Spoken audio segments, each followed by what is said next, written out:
Hello, cherished viewers. Welcome back to Sandy Home Recipe. Imakwa about Sandy Home Recipe. Today you can share a video. Remember to subscribe. We want to buy 4 different Ghana soup. First one is a palmnut soup. All ingredients are written in the description box below. Or the description box na ingredients ni na yede. Ewo. Yes, start. We can blend with jene akekedro. Any mako. With the rosemary ne nkate aka no wa blend. We are not to peckers and now they see in chain.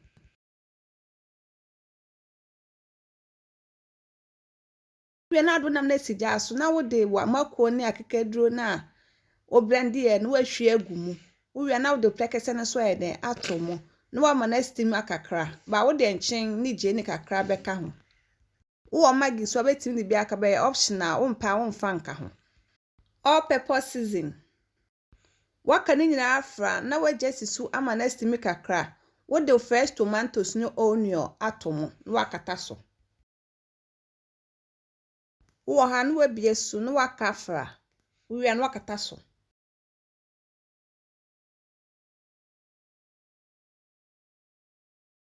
westimi hwawie na wo de wo palmnut fruit na eden egumu pa obehu de da edin so hye wo mpenso abehwe egumu direct wo ya na din so ede egumu. Ensuo ni jan enkwadodo a woye. Please, if you are new to our channel, don't forget to subscribe, share, like, and also click the bell icon to get new video we will post. With the inkrumani amako aganishe no, wo want to answer betimi the account. While we jana kakra na esiso ato ne bo aben. Wo hwe na entosi ne jene no aben a na wayi akọ blende. Wo blende bia na obehwe agumu.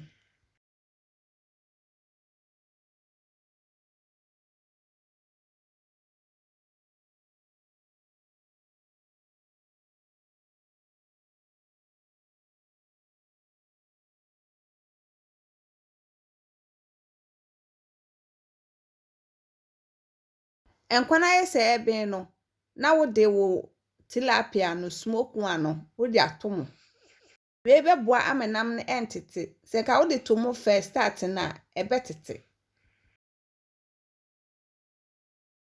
enkwan na abia awie na watwe na waserve aduane bia pese wo didi no wo betimi de adi ye pamacho se ne de kan hwe video mema re subscribe na wa share no we me notification bell say the video beto awon sabeka. Your second one ye Nkate konto.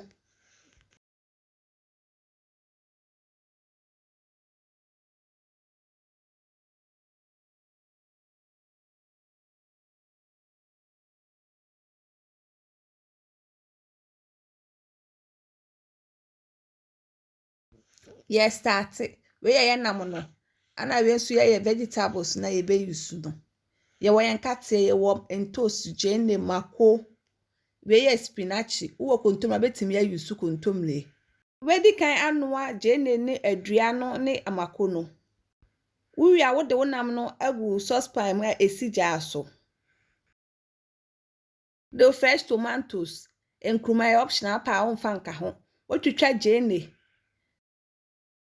wa blendi wo jene ni mako ne abana wo di sija aso no na wo behwe agu wo nam no ho a esija aso di so kakra eden aka ho wo de maggi ba optional wo pa on fanka wo de kakra eden aka ho wo de nchen kakra nso eden aka ho wakata so no amana sima emra esima na watwi wo nkate no wo de ayam abetimi ayisu de ayam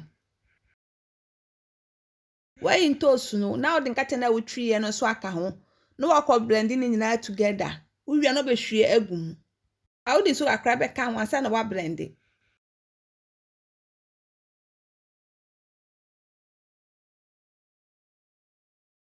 we no wa blend with spinach wo kontom ra betimi ayisu kontom ne eno so di to akra be kan wo wi na wa so ne so na wa hwe agu wo nkwan nim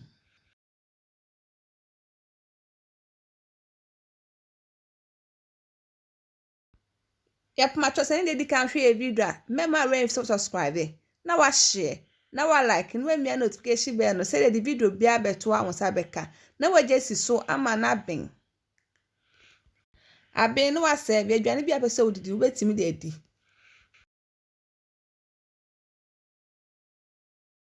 Please, if you are new to our channel, don't forget to subscribe, share. Yeah, quite third one. Third one is light soup, cow meat light soup.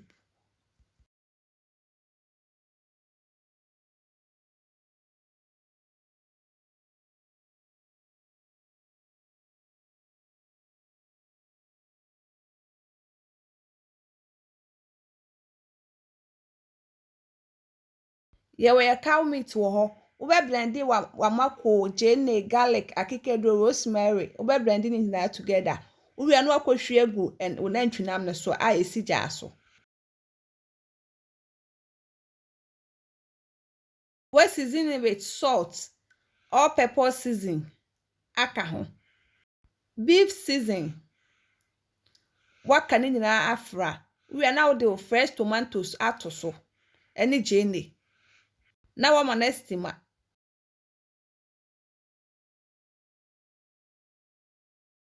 Wo ha no wa bie so no wa ten nti de nyina beben na spices nyina be konpe.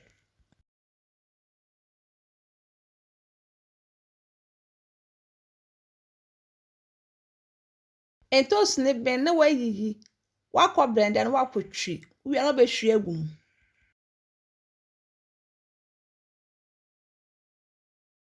Wodi ensu aka ho, ensu ni gina enkwan dodoro a wo ye.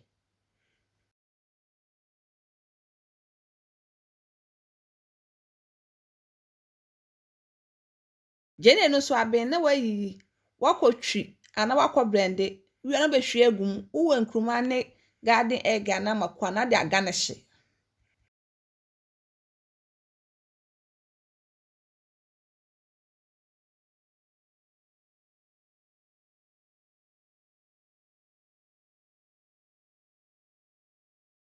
Na wa lo jana na mama na to no bo aben.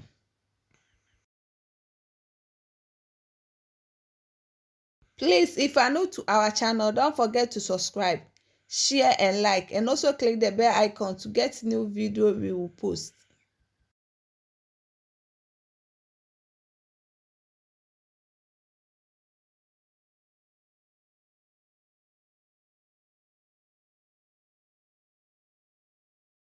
Yankwa na bia wie no wadum no wa serve. Adwan bi apese odidi no, ubetimi de adi.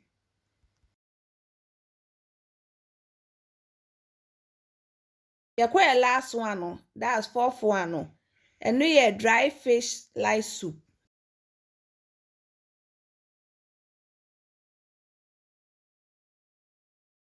Yes, that's all ingredients are written in the description box below. Oko the description box na ingredients ni la den e wo ho no. Wo de wo nan begu saucepan mu. Wa bread wa mako, jene, bell pepper, carrot, rosemary, any grove.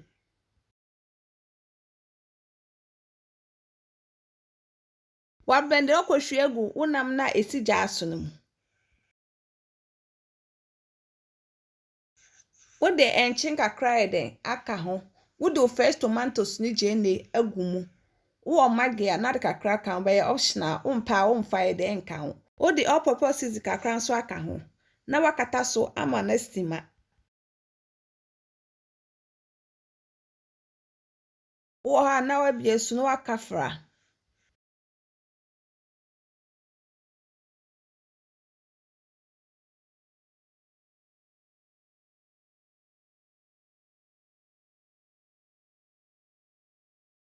When entos na bia na wayi no akwa blender na wakotwi na wabehwie agum. We na udi nsuo eden aka nsuo ni den kwadodo nto a wo ye. Wo nkruma ni makona de aga ne hye no. Na wagya ma na siso ato ne bo aben. Yep, ma chose ne dedi kan hwe video a mema rain to subscribe. Na wa share, na wa like, na wa mia notification bell no so the video beto a won sa beka.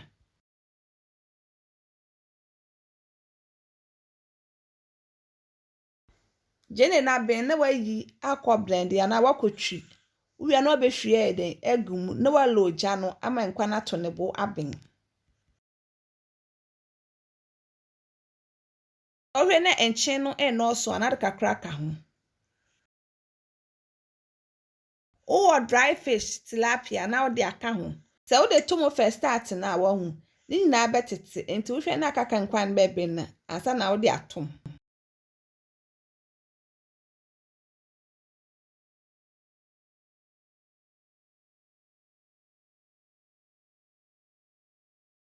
Yan kwan na aben na wadum na wa serve. Adwane bia be se odidi no betimi eden edi.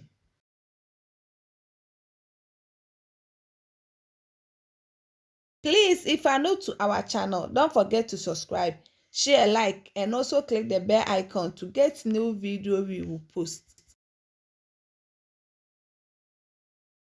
Please like this video and subscribe to our channel. Thank you so much for watching.